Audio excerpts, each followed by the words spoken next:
So you're just gonna sit there in silence? That was the plan. No thoughts to share with me or the audience about the Spitting Chitlets podcast? I'm contractually obligated to be here, Johnny. I'll put a smile on my face for another Preds victory. Nothing says I have to talk about dumb moves by the Preds front office. You ever just want to get down on one knee and thank the hockey gods upstairs that Phil Forsberg is a Nashville Predator? Hey everybody, it's Jersey Guy. Hold my beer. Are you sure you want me here? Hat trick watch anybody? Is it maybe somewhere that we owe a massive debt to the hockey gods? Again and again and again. Feeling like a kid again, Johnny. Is happening? Is this happening? Is this happening? This isn't an ad for some dang cookie. I want a piece of that action. Well, you don't have to tell me twice. What do you have to tell me that is going to make me feel positive? And Maybe the Titans won't let us down on Thursday. Preds, walk it off! Okay, on with Johnny's reaction video. Redemption take you home. Everybody's hands go up, way up, as the Nashville Predators defeat the New York Rangers by a final of 2-0 Tuesday night inside Bridgestone Arena. On the back of a 25-save performance by one UC Saros, his third shutout of the season, Adam Wilsby scoring his first NHL goal. The Preds have won 2 of 3, and they looked half decent in the loss in between. Can they finally build from this and stop giving this fan base so much stress? First game of a 4-game homestand for the Preds that will lead them into the Christmas break. Preds with 1 win in their last 10 coming into this game, the win last Thursday in Dallas. But they're playing a struggling Rangers team, so something's got to give between these two squads. Some disappointing roster news for the Preds coming into this game, as Roman Josi, Alexander Carrier, and Jeremy Lauzon are still out, all with injury. So the Preds blue line counting on call-ups from Milwaukee. And speaking of Milwaukee, Fedor Svechkov was sent back down to Milwaukee. He played pretty well in the games he played with the big club this year. So you got to think if he keeps it up, he'll help Milwaukee in the meantime and work his way back up to a permanent spot on this roster. Rather uneventful. Really, no big scoring chances through like the first 9 minutes of the first period. Rangers outshooting the Preds, in fact, 4-1 in that span. About a minute after that, though, Preds' first chance comes with a great look by Tommy Novak, who's actually doing better. Not enough to be maybe a second-line center permanently, but doing better. And he gets a good chance, but Shesterkin stops him. Now, follow me here. Under 7.5 left to go in the first period. Puck is kept in.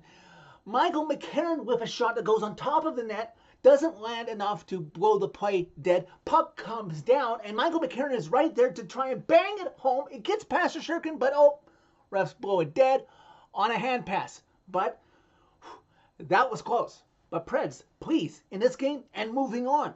More of that feistiness, more of that aggressiveness. That's what will lead to goals, and that will lead to wins. That's the things this team needs to do to be successful long term. But finally, just under 7 minutes left in the first period, off of an actual Rangers face-off win against the Preds' #1 line, well, guess who steals it?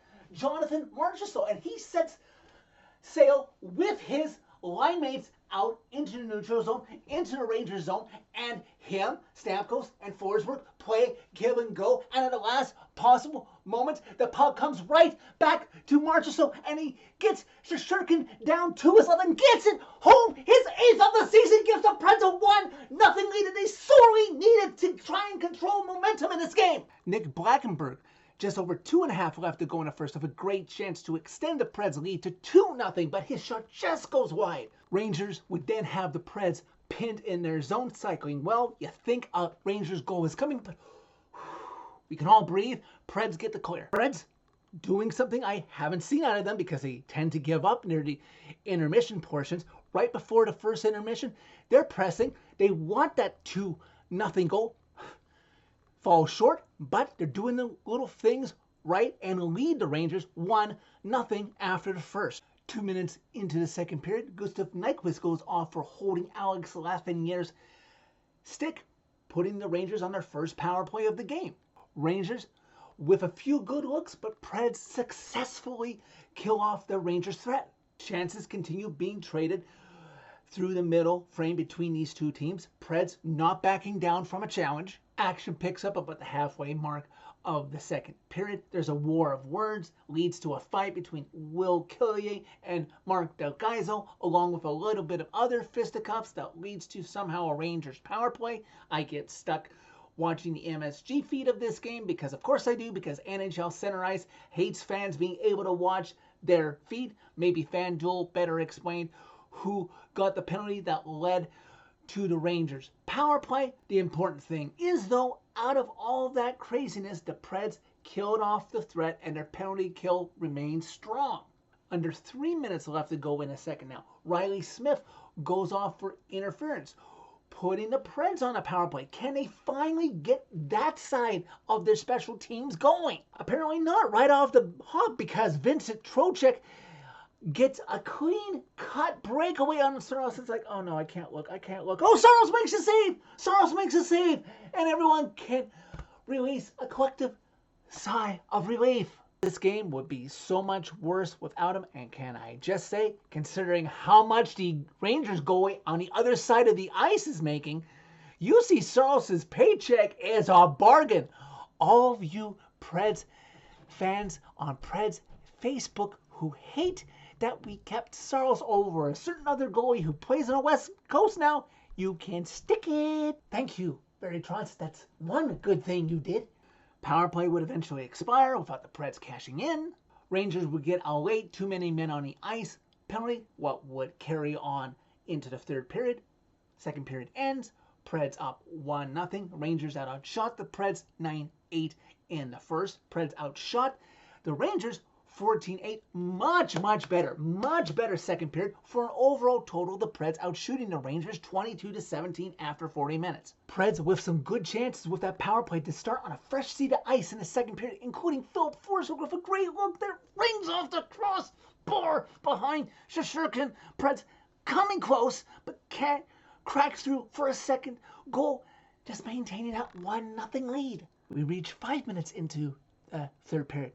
I'm getting a little nervous because I know this Rangers team can flip a switch and turn it on if they just try, as the Preds luckily don't sit back, but I would appreciate a 2-0 lead and some insurance here, guys. Time is picking up like a snowball.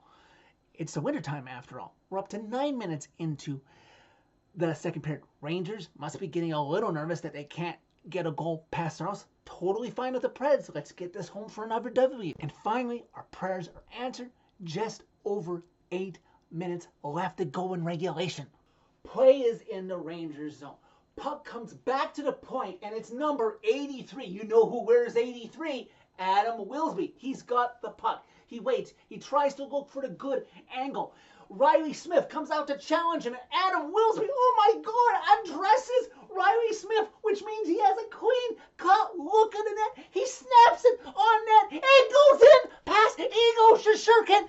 It's 2-0 Preds, but more importantly, after what happened in Dallas, Rangers cannot challenge and take this one away. Toronto can put the phone down. Adam Wilsby has his first career NHL goal, and the Preds have some insurance in this game. Just a shade over 5 minutes left to go in regulation. Preds maintaining that 2-0 lead. Amazingly, still not seeing an aggressive pushback. A switch being flipped by the Rangers. Like, come on. Are they going to give the Preds a fight with that skid the Rangers are on right now? And then the minutes are ticking off. We're under 3 minutes. The Rangers are down by 2.5. 2 minutes. Igor Shesterkin hasn't left the net. And the Rangers, I think at least once, maybe twice, had a good sequence when they had possession and could have pulled Igor, but they didn't. They finally pull him with 1:40 left to go in the third. Under a minute now. Preds get a good clear. And oh, it's Big Sexy. He can put this one away. He's got a clean look at the net, and he takes a shot, and it breaks his stick. What are the odds? But fortunately, Rangers pose no real threat. Something's going on with them that's almost as bad, if not worse, than what is happening with the Preds. Sans this game, of course. Final seconds tick down. Preds win 2-0. And UC Saros has, impressively, his third shutout of the season. Oh yeah, and I can't forget this because I love to throw out this stat after all of these Preds losses leading to this game. First game of the season where the Preds have won a game and haven't had to score 3 or more goals to do it. Well then, don't we feel a little bit better as a fan base after winning this game against who was supposed to be a playoff contender / maybe cup contender, but they're sliding right now. Have you looked at the Rangers? They've lost 5 of their last 6 with this loss now. And as I was telling some Preds fans on Twitter, typically Peter Laviolette, everywhere he goes, his message starts dipping off late in the 3rd season of where he's coached, maybe probably the 4th. This is barely halfway into his 2nd season with the Rangers, and his team is playing like this. But this fan reaction is about the Preds. And yes, they have been improving. Won the game in Dallas by controlling it. The Colorado game was frustrating, but they took the play more to the Avs. They just had a couple of mental mistakes that cost them that game. But you've got to say that the Preds were the better team against the Rangers in this game as well. As for the rest of the games before the Christmas break, the Penguins come to town on Thursday, and as this fan base knows, as long as you've been a fan since 2017, and of course everybody before that, you step up for the Pens game when they come to Bridgestone, where they stole the cup because Sissons scored. So I want you to play at 110% in that game. And then after that one, we have the matinee game against LA on Saturday, still at home. And then, hey, you're at home till Christmas. Don't get too complacent, but feed off of that home food and that home vibe of the crowd when Carolina comes to town next Monday. And then you can breathe for 3 days. But this 3-game stretch is going to be one of the hardest stretches to prove what you've got and what you've learned from mistakes earlier this season, Preds. And lastly, I'll leave you with a positive, because I haven't mentioned this because obviously this team's been sliding, but something to be positive about leading into the last bit of 2024. Maybe they'll reach it, maybe they won't, but they're closing in on. This win over the Rangers was franchise win 995. That means the Preds are 5 wins away from 1,000 as a franchise. I will mention this. I don't want to get too bogged down in it and, feel negative about it.